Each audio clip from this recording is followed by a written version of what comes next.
Assalamualaikum warahmatullahi wabarakatuh.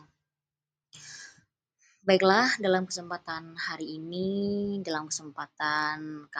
saya berkesempatan untuk menjelaskan tentang sistem pengaturan tubuh pada manusia.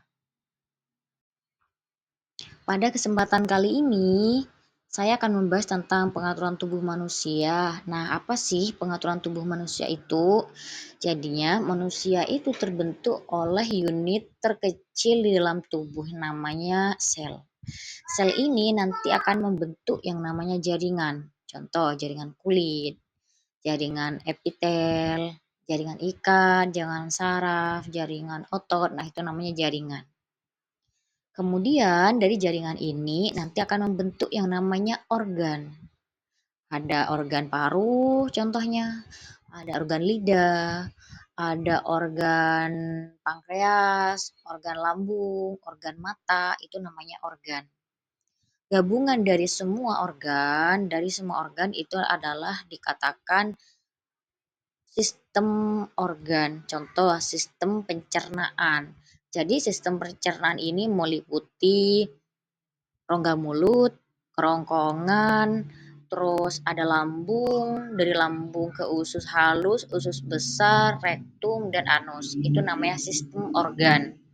Contoh lagi pada sistem pernafasan manusia, ada hidung, ada trakea, kemudian ada faring, laring, bronkus, bronkiolus. Nah, itu namanya sistem pernafasan, di mana sistem ini adalah satu kesatuan yang memiliki fungsi yang sama dan tujuan yang sama. Seperti halnya sistem pernafasan, yaitu untuk bernafas, sistem pencernaan yaitu untuk mencerna makanan, diolah atau diserap oleh usus nanti menjadi nutrisi yang akan disuplai ke seluruh tubuh, itu namanya sistem tubuh atau sistem organ.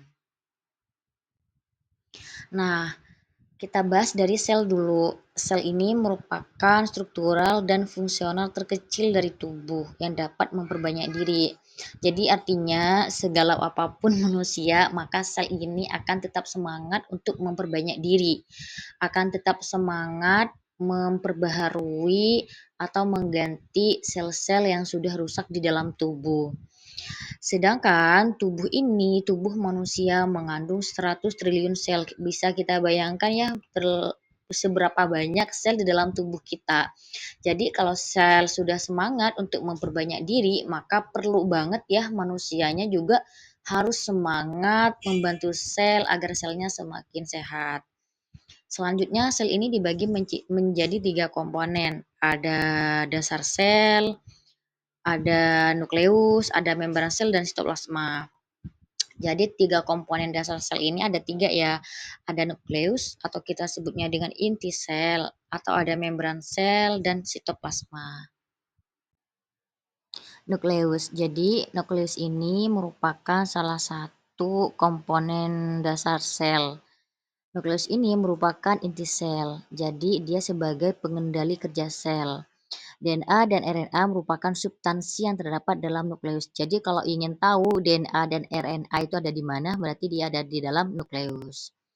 Nah, pada tubuh manusia, sel yang memiliki inti sel lebih dari 2, yaitu otot jantung, dan sel yang tidak memiliki inti sel, yaitu sel darah merah.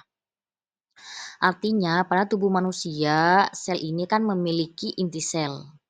Sel di dalam tubuh memiliki inti sel, tapi ada sel yang tidak memiliki inti sel, yaitu sel darah merah.